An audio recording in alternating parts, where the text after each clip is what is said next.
It was supposed to be a simple reconnaissance. Quiet, routine, something the men had done countless times before. Two experienced scouts, men the headquarters knew well and trusted, the kind who always came back. They moved out at night without ceremony, without hesitation. Their task was clear: check a specific sector that had raised suspicions. Nothing more. But within days, what began as just another mission turned into a tragedy no one could have foreseen. Signals that seemed unusual had appeared even before their departure. Columns of Russian equipment moving through an area long thought to be calm. Satellite images were obscured by cloud cover. Drones returned blind or not at all. Something was wrong. Command decided to send in a small, agile team, just 2 men. One was young, nicknamed Sashko, quick and determined. The other, older, with silver hair, was known simply as the Gray. Together, they had crossed enemy lines more times than most could count. They had always returned. Everyone believed this time would be no different. For the first 2 days, everything went as planned. They crossed at night, hid in shadows, transmitted their short reports. Their voices came in steady, controlled. Headquarters listened, reassured by their calm. But on the 3rd day, everything went silent. The line went dead. No report, no update. At first, no one panicked. Communication failures happened. But then the hours stretched into days, and no sign of them returned. In the command post, tension grew heavy. Search parties couldn't be sent. The area was deep under Russian control. All that remained was silence and dread. Weeks passed with no word. And then one night, out of the forest, the Greys stumbled back to Ukrainian lines. Exhausted, filthy, on the edge of collapse, but alive. When the medics examined him, they found no serious wounds. Only the unmistakable marks of days without food, water, or sleep. After a single drink of water, he sat before the officers and rasped for words that froze the room. They were waiting for us. This was no accident, no mistake. It had been a trap from the start. The Greys' words painted a picture no one wanted to hear.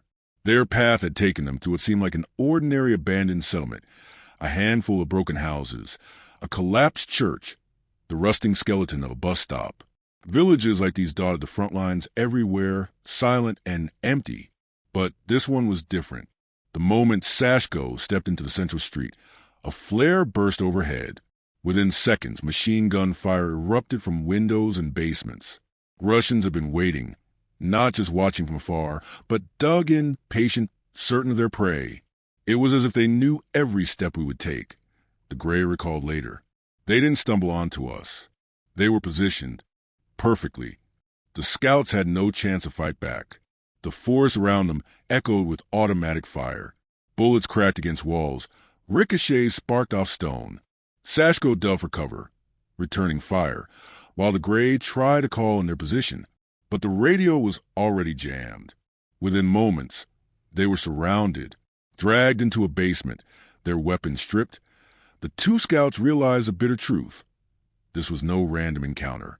Their route, supposedly secret, had been compromised. The question was how. The first days of captivity. The Russians wasted no time. They separated the men, keeping them in darkness, questioning them through endless hours of night. Food was scarce. A piece of bread here, a tin of water there. Interrogations mixed with silence. Sometimes their captors said nothing at all, just stared. Other times, they asked the same questions again and again. Who gave you this route? Who told you to come here? For the Gray, the first days were a blur of exhaustion and disbelief. He could still hear Sashko's voice through the walls in fragments, angry shouts, sometimes silence, sometimes muffled groans. He knew the younger man was suffering more, and he carried the weight of that knowledge like a stone in his chest. Above ground, the abandoned village burned in places where grenades and bullets had torn through old structures. But the biggest fire was invisible, the fire of doubt, smoldering in the Gray's mind. Someone had betrayed them. Someone had told the enemy exactly where to wait. The days blurred into each other. In the damp cellar where the Gray was held, time seemed meaningless. The Russians fed him scraps, a piece of stale bread, a tin of water, just enough to keep him alive. Interrogations came at irregular hours, dragging him into rooms with a single lamp and questions repeated over and over. Who sent you? Who betrayed you? Who else knows? But the Gray had nothing to give them. His silence was both his shield and his torment. The fate of Sashko. Through the walls, he could sometimes hear Sashko. At first, his voice was steady, defiant, shouting back at the interrogators. Later, it grew weaker, broken by pain. Sometimes the Gray heard muffled groans, then long silences that chilled him more than any scream. He never saw his comrade again after those first hours in the basement. Whether Sashko was alive or gone, he could only guess. That uncertainty gnawed at him like hunger. The worst torture was not knowing. The fight, to endure. To survive, the Gray counted cracks in walls, recited prayers, replayed memories of his family and past missions. Every second was an act of resistance. The Russians wanted him to break, but he clung to a single thought. If even one of us survives, the mission is not lost. His captors underestimated him. They thought of him as an old man, worn down by years of service. But age had given him patience, the kind of patience that can turn hours of waiting into opportunity. The opening, it came on the 10th night. The guard were careless, perhaps exhausted themselves. After a round of shelling shook the village from afar, 2 of them left in haste.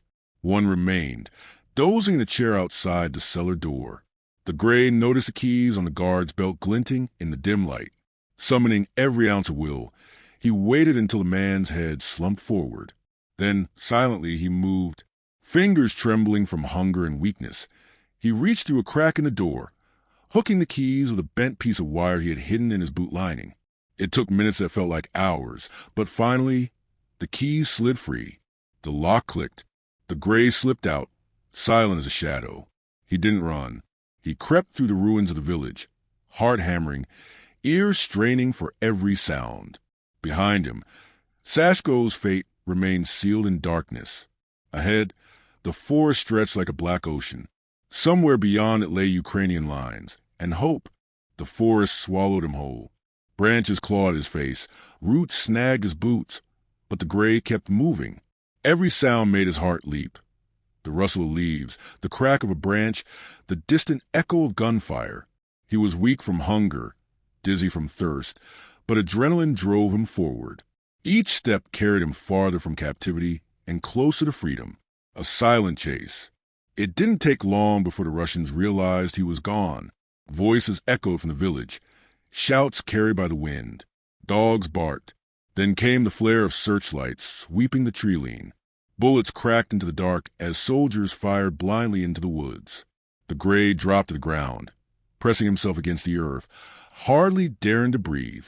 For minutes that felt like hours, he lay still, listening as boots pounded past just meters away. He knew one mistake, a cough, a snap of a twig, and it would all be over. The struggle to survive. Days blurred as he moved by night, resting by day under roots and in ditches. His body screamed for food, but he had nothing except a few wild berries and dirty water scooped from puddles.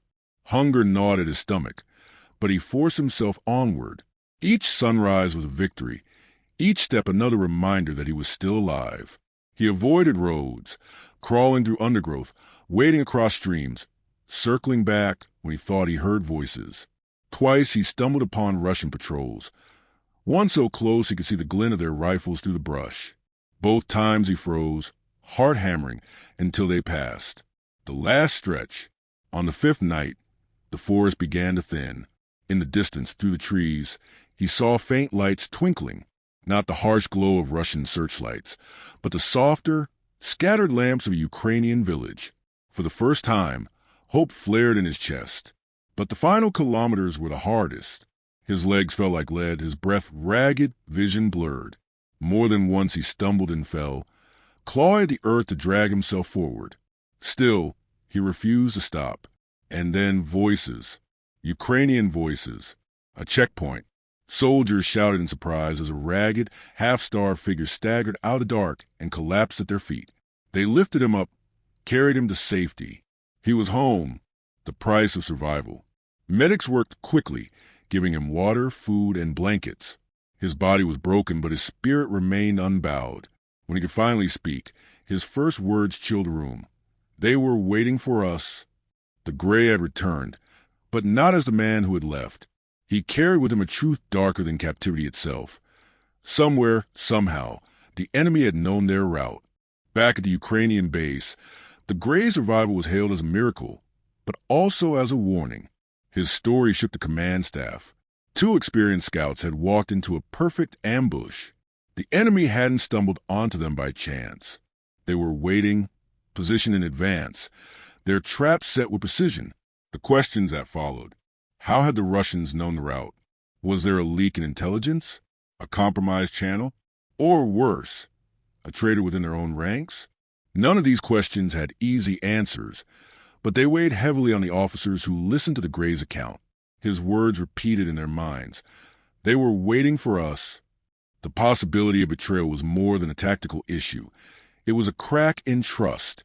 Every mission relies on silence, secrecy, and loyalty. If even one of those is broken, the entire chain of command is endangered. After his return, investigations began quietly, combing through communications, reviewing who had known the scout's route. Nothing conclusive surfaced. The shadow remained. The cost of silence. For the Gray, survival carried its own burden. Sashko had not returned. His fate remained a mystery. Perhaps killed in the ambush, perhaps lost in the depths of captivity. The Gray lived with that weight, knowing his comrade's family might never know the truth. The silence of war is crueler than its explosions. A hard lesson. The mission in the abandoned village became a lesson for every unit. Trust must be guarded, routes must be concealed with paranoia, and every move must be prepared for betrayal. Reconnaissance was no longer just about the enemy's lines. It was about protecting your own from within. The legacy of the escape. The Gray's return was both a victory and a tragedy. He had endured hunger, fear, and captivity to make it back, carrying with him the knowledge that saved others. But his words left a scar, the reminder that sometimes the deadliest weapon is not a bullet, but betrayal. And so his story spread, whispered among soldiers in the trenches. A tale not just of survival, but a thin line between life and death, trust and treachery, silence and revelation. Because in war, the hardest battles are often fought in the shadows, where one wrong word, one broken secret, can decide who returns and who never will.